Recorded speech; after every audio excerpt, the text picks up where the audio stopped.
नमस्कार दोस्तों, एक बार फिर से मैं आप सभी का आपके अपने YouTube चैनल स्टडी विद प्यार पंकज पर स्वागत करता हूं। जैसा कि हमारा इस समय टॉपिक चल रहा है क्लाइमेट अर्थात जलवायु। जलवायु में एक लेक्चर आपको दिया जा चुका है जिसमें जलवायु से संबंधित मूलभूत चीजें आपको बताई गई हैं। जैसा कि मैंने उसमें आपको बताया था पिछले लेक्चर में कि अब हम यहीं से कुछ पॉइंट्स लेकर अगले लेक्चर आपको प्रोवाइड करेंगे। तो उसी कड़ी में आज हमारा अगला लेक्चर है शीत ऋतु में मौसम की क्रियाविधि। क्या है? शीत ऋतु में मौसम की क्रियाविधि। शीत ऋतु में मौसम की क्रियाविधि पर मैंने आपको बताया था कि शीत ऋतु में भारत में जो वर्षा होती है, जैसे कि मैंने आपको बताया था कि शीत ऋतु में मौसम की क्रियाविधि में शीत ऋतु में जो वर्षा भारत में होती है वो उसके दो आधार हैं। पहला, पश्चिमी विक्षोभ से। जैसे कि मैंने आपको बताया था कि भारत में शीत ऋतु में जो मौसम की क्रियाविधि है, इसमें शीत ऋतु में भारत में वर्षा के दो आधार हैं। पहला, पश्चिमी विक्षोभ से, दूसरा उत्तर पूर्वी मानसून से। तो जैसा कि मैंने आपको बताया था, पश्चिमी विक्षोभ जिसको इंग्लिश में वेस्टर्न डिस्टर्बेंस बोलते हैं, दूसरा आधार है उत्तर पूर्व मानसून। क्लियर? अब पश्चिमी विक्षोभ क्या होता है? देखिए, जैसे हमारी पृथ्वी है, ये विषुवत रेखा है, यहां पर ये आपका प्यारा भारत महान है, ये कुछ इस प्रकार से समझ लीजिए। इसके ऊपर चीन है, रूस है। तो उत्तरी ध्रुव पर चलने वाली शीत हवाएं होती हैं जो शीत ऋतु में अर्थात ठंडी के सीजन में ये शीत ऋतुएं जो है दक्षिण की ओर खिसक आती हैं। अर्थात दक्षिण की ओर जब खिसक आती हैं, ये जो शीत हवाएं होती हैं ये ध्रुवीय हवाएं कहलाती हैं। कैसे हवाएं कहलाती? ध्रुवीय हवाएं। और ये हवाएं पश्चिम से पूर्व की ओर प्रवाहित होती हैं। कैसे प्रवाहित होती हैं? पश्चिम से पूर्व की ओर। और पृथ्वी के धरातल से 6 से 12 किलोमीटर की ऊंचाई पर प्रवाहित होते हैं। अर्थात क्षोभ मंडल की सीमा के समीप ही प्रवाहित होते हैं। अब क्षोभ मंडल क्या है? जब वायुमंडल आपको पढ़ाया जाएगा तो वहीं पर इस वायुमंडल की 5 लेयरों में से एक लेयर क्षोभ मंडल है, जिसका वहां पर आपको अध्ययन कराया जाएगा। तो पृथ्वी के धरातल से 6 से 12 किलोमीटर ऊंचाई पर ये हवाएं चलती हैं शीत ऋतु में। और ये पश्चिमी विक्षोभ इसलिए कहते हैं, इसी पश्चिमी विक्षोभ को पश्चिमी विक्षोभ को जो पश्चिम से पूर्व की ओर हवाएं चल रही हैं, इनको जेट धाराएं भी बोलते हैं। जेट धाराएं बोलते हैं।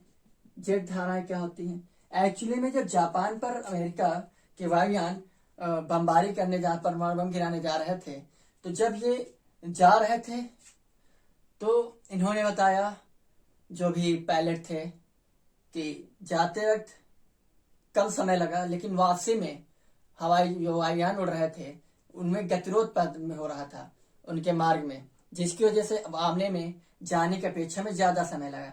इससे ये पता चला कि धरातल से 6 से 12 किलोमीटर की ऊंचाई पर कुछ हवाएं चलती हैं जो कि पश्चिम से पूर्व की ओर चल रहे हैं। अर्थात आपको सिंपल सी आपको भी पता है कि हवाओं के रुख की ओर अर्थात हवाओं की दिशा में जब भी हम चलते हैं तो हमें आसानी होती चलने में, लेकिन जब हम उनके खिलाफ उनके विरुद्ध चलने लगते हैं तो क्या होता है? गतिरोध पैदा होता है, जिसकी वजह से हमें समय ज्यादा लगता है। तो उन्हीं विमानों को जेट भी बोलते हैं, इसलिए इन हवाओं को जेट हवाएं या जेट धाराएं भी बोलते हैं। ये बात समझ में आई?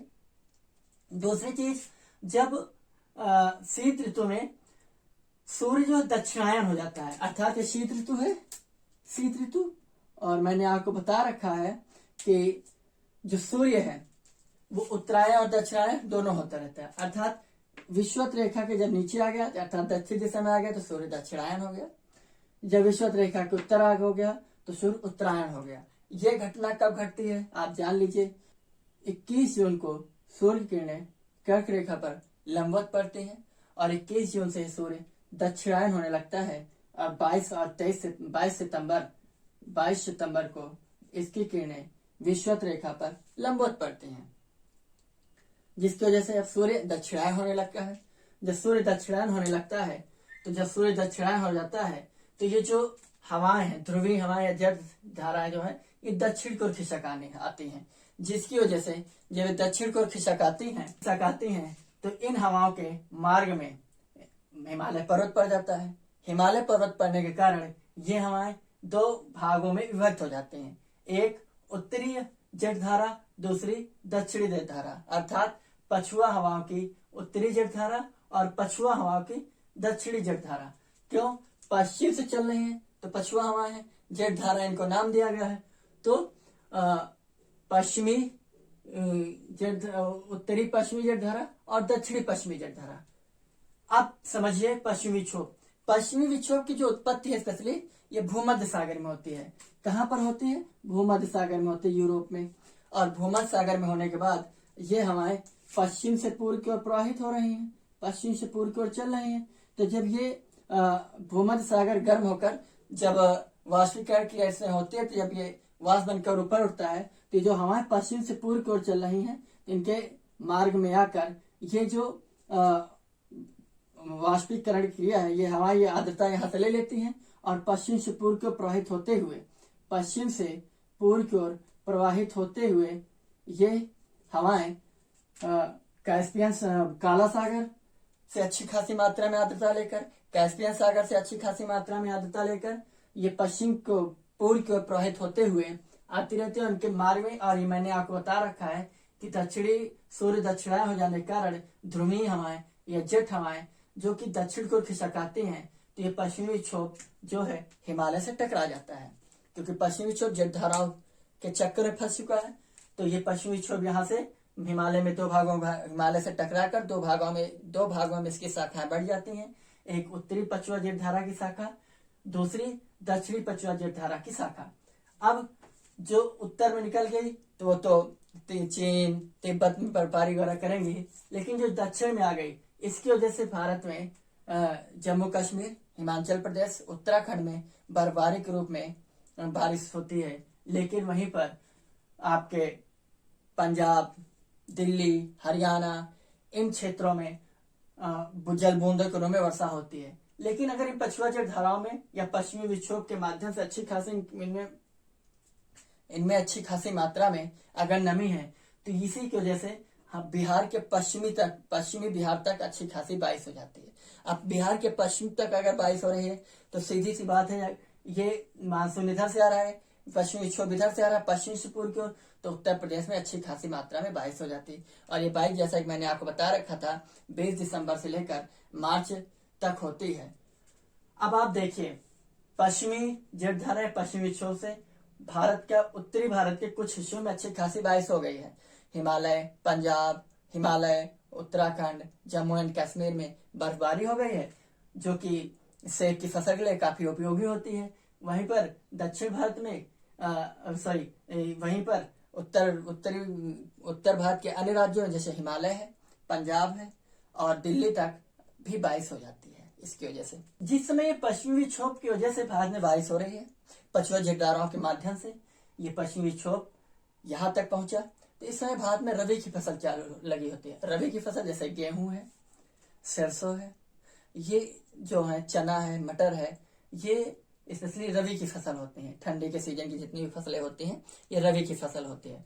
तो ये जो पश्चिमी विक्षोभ से भारत में बारिश हो रही है जेट धाराओं के माध्यम से, ये रबी की फसल के लिए काफी उपयोगी होती है। ठीक, तो ये रहा पश्चिमी विक्षोभ से भारत में किस प्रकार से बारिश होती है, वो मैंने आपको समझा दिया। उसके बाद हम देखेंगे उत्तर पूर्व मानसून, क्योंकि आप देखिए पश्चिमी विक्षोभ से पूरे उत्तर भारत में बारिश नहीं मिल रही है। कहाँ पर मिल रही है? मुख्यतः मैंने आपको बताया उत्तर भारत में, और बहुत अच्छी आर्द्रता इसमें है तो बिहार, पश्चिमी बिहार तक। लेकिन ये पूरा एरिया छूट गया है आपका, ये पूरा एरिया छूट गया शीत ऋतु में। ठीक है, अब उत्तर पूर्व मानसून से वर्षा करा लेते हैं हम लोग। ये इधर से हवाएं आएंगी, लेकिन जैसा मैंने बताया दक्षिणी सूर्य दक्षिणायन हो जाता है। जैसा मैंने आपको बताया था कि साल भर विषुवत रेखीय जो क्षेत्र होता है, उष्णकटिबंधीय क्षेत्र होता है, वहां साल भर यानी वर्ष भर सूर्य किरणें पड़ती रहती है, जिसकी वजह से वो एरिया काफी गर्म होता है।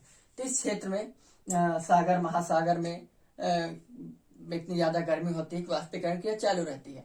तो वाष्पीकरण क्रिया की वजह से यहाँ पर गर्मी पड़ती है, की वजह से यहाँ की हवाएं ऊपर उठने लगती हैं, जिसकी वजह से विषुवत रेखा पर निम्न वायुदाब का क्षेत्र बना होता है। कैसा क्षेत्र बना होता है? निम्न वायुदाब का। देखिए कैसे, ये पृथ्वी है, ये विषुवत रेखा है। तो फेरल महोदय एक लोग हैं, एक फेरल महोदय हैं। तो फेरल महोदय के एक सिद्धांत बहुत फेमस है, उत्तरी गोलार्ध, ये उत्तरी गोलार्ध, दक्षिणी गोलार्ध, उत्तरी गोलार्ध की जो हवाएं चलती हैं वे विषुवत रेखा के पास आकर अपने दाईं ओर मुड़ जाती हैं। किधर मुड़ जाती? अपने दाईं ओर। ये किसका नियम है? फेरल महोदय का। फेरल महोदय कहना है उत्तरी गोलार्ध में जो हवाएं चलती हैं वो अपने दाईं ओर मुड़ जाती हैं, ठीक, जबकि दक्षिणी गोलार्ध से जो हवाएं चलती हैं वो अपने बाईं ओर मुड़ जाती हैं। किस ओर मुड़ जाती है? बाईं ओर मुड़ जाती हैं, जिसकी वजह से जब दोनों इस क्षेत्र में ये जो क्रिया हो रही है ये आपकी हो रही है 30 डिग्री उत्तरी अक्षांश और 30 डिग्री दक्षिणी अक्षांश के मध्य क्रिया हो रही है। तो फेरल महोदय ने कहा, एक बार फिर समझिए कि उत्तरी गोलार्ध की जो हवाएं हैं वो जब चलती हैं तो विषुवत रेखा के निकट आने पर वो अपने दाईं ओर मुड़ जाती हैं, और दक्षिणी गोलार्ध से जो हवाएं उत्तर की ओर चलती हैं वे अपने बाईं ओर मुड़ जाती हैं। इसका परिणाम ये हुआ कि ये जो व्यापारिक पवने हैं इनको व्यापारिक पवने बोलते हैं, ठीक है। ये इनका रुख किधर? ये पश्चिम की ओर मुड़ रहे हैं। देखिए ये पश्चिम है इधर आपका, ये पूर्व है इधर आपका, तो इनका रुख किधर है? तो परिणामतः हम ये कह सकते हैं अंततः कि ये हवाएं अपना रुख पश्चिम की ओर कर लेती हैं। इसी प्रकार हम ये भी कह सकते हैं कि व्यापारिक पवनों की दिशा उत्तरी गोलार्ध में उत्तर पूर्व से दक्षिण पश्चिम की ओर है, और दक्षिणी गोलार्ध में व्यापारिक पवनों की दिशा आपके दक्षिण पूर्व से उत्तर पश्चिम की ओर है। देखिए इधर से आ रही है, ऐसे मुड़ रही हैं, तो उत्तर पूर्व से दक्षिण पश्चिम, इधर से आ रही हैं तो दक्षिण पूर्व से उत्तर पश्चिम की ओर हो जाती हैं व्यापारिक पवनों की दिशा। अब एक टर्मिनोलॉजी यहां पर आप पढ़िए, आईटीसी-जेड। आईटीसी-जेड का फुल फॉर्म होता है inter tropical converter zone. Hindi में बोलते हैं अंतः उष्ण कटिबंधीय, अंतः उष्ण कटिबंधीय अभिसरण क्षेत्र, बंधीय अभिसरण क्षेत्र, ठीक है। अब ये क्या होता है समझिए। एक्चुअली में दोनों गोलार्ध से, उत्तरी गोलार्ध और दक्षिणी गोलार्ध से हवाएं आकर विषुवत रेखा के निकट मिलती अर्थात टकराती। अपसरण मीन्स होता है टकराना। जब आकर टकराती हैं तो यहाँ पर अधिक तापमान की वजह से निम्न दाब की पेटी उत्पन्न होती है, जिसको हम अंतः उष्णकटिबंधीय अपसरण क्षेत्र या ITC-Z inter tropical converter zone बोलते हैं। फिर से एक बार समझिए, उत्तरी गोलार्ध और दक्षिणी गोलार्ध से जब हवाएं आती हैं तो विषुवत रेखा के समीप आकर आपस में टकराती हैं। उत्तरी गोलार्ध दक्षिणी गोलार्ध से आकर आ रहे हैं तो टकरा रहे हैं, टकराने की वजह से यहाँ पर निम्न वायुदाब की पेटी का विकास होता है, निर्माण होता है, जिसकी वजह से यहाँ पर इस तापमान, इस क्षेत्र को आईटीसी-जेड या अंतः उष्णकटिबंधीय अपसरण क्षेत्र कहते हैं, क्योंकि ये उष्णकटिबंध क्षेत्र है, आपको मैंने बता रखा है, और मिल रही है एक दूसरे से टकरा रहे हैं तो अपसरण बोलते हैं इसको। अंतः क्योंकि ये अंदर की ओर मिल रहे हैं स्पेशली, ठीक है, तो अंतः उष्णकटिबंधीय अपसरण क्षेत्र बोलते हैं inter tropical converter zone. Clear? सूर्य साल भर विचलित होता रहता है, अर्थात कभी उत्तरायण हो गया तो कभी दक्षिणायन हो गया, जिसकी वजह से आईटीसी-जेड भी एक जगह स्थिर नहीं रहता है। अर्थात अगर सूर्य दक्षिणायन हुआ तो उसके पीछे पीछे आईटीसी-जेड भी उत्तरायण हो गया, सूर्य उत्तरायण हुआ तो आईटीसी-जेड भी उत्तरायण हो जाता है। क्लियर? ठंडी के दिनों में जब सूर्य दक्षिणायन होता है तो आईटीसी-जेड भी दक्षिणायन हो जाता है, जिसकी वजह से भारत या पूर्ण रूप से व्यापारिक पवनों के अधीन आ जाता है, पूर्ण रूप से व्यापारिक पवनों के अधीन आ जाता है। जब सूर्य दक्षिणायन होता है, आईटीसी-जेड भी दक्षिणायन हो जाता है, तो ये जो उत्तरी गोलार्ध वाला ये हिस्सा है ये पूर्ण रूप से व्यापारिक पवनों के अधीन हो जाता है। अब समझिए, चूंकि उत्तर पूर्वी जो मानसून मैं आपको समझा रहा हूँ इसका तात्पर्य, उसका संबंध यहीं से है। अब सूर्य दक्षिणायन हुआ, आईटीसी जेट दक्षिणायन, जब आईटीसी जेट दक्षिणायन हुआ तो ये जो ध्रुवीय हवाएं चल रही थी वे थोड़ा विषुवत रेखा को खिसक आई। जब विषुवत रेखा को खिसक आई तो ये यहाँ पर चीन तिब्बत में प्रवाहित होती है हवाएं। जैसे मैंने आपको बताया, पश्चिमी विक्षोभ से पूरे भारत में बारिश नहीं हो रही, पूरे उत्तर भारत में नहीं बारिश हो पा रही है। तो ये जब दक्षिण को खिसक आती है, दक्षिण की ओर चलने लगती है हवाएं, तो ये यहाँ स्थल है पूरा तिब्बत चीन ये सारा एरिया, जिसकी वजह से ये हवाएं शुष्क हवाएं होती हैं। इनमें नमी बिल्कुल नगण्य होती है। लेकिन ये हवाएं जैसे बाद में ब्रह्मपुत्र घाटी और इस एरिया से होकर असम की घाटी होते हुए जब भारत में प्रवेश करती हैं तो बंगाल की खाड़ी में अच्छी खासी मात्रा में ये क्या ले लेती है, नमी ले लेती हैं। इस नमी की वजह से ये यहाँ पर अच्छी खासी मात्रा में तमिलनाडु के कोरोमंडल तट पर बारिश करते हैं शीत ऋतु में। अतः इससे हम ये बता सकते हैं या हम सिद्ध कर सकते हैं कि भारत में शीत ऋतु में मौसम की दो क्रियाविधि है। एक पश्चिमी विक्षोभ जो पश्चिमी जलधाराओं के माध्यम से भारत में प्रवेश करता है, एक तो उससे वर्षा होती है, दूसरा उत्तर पूर्वी मानसून की वजह से भारत में वर्षा होती है। तो ये रहा आज का जलवायु का दूसरा टॉपिक, और उम्मीद है कि आपके समझ में विद्वत आ रहा होगा। और आप कमेंट बॉक्स में जाकर, डिस्क्रिप्शन बॉक्स में जाकर नीचे आप टेलीग्राम पे पहुंच सकते हैं, और टेलीग्राम में आपको PDF पर्याप्त मात्रा में मिलते रहेंगे। जो भी लेक्चर आपको दिया जाएगा उसकी PDF आपको कमेंट बॉक्स, डिस्क्रिप्शन बॉक्स में आपको टेलीग्राम को जो लिंक दिया है उसके माध्यम से आपको टेलीग्राम में मिलता रहेगा। टेलीग्राम का नाम है PR पंकज सिंह, और लोगो स्टडी विद PR पंकज के नाम से लगा हुआ है। तो आज के लिए इतना है। आप सभी का बहुत बहुत धन्यवाद। Thank you. जय हिंद, जय भारत।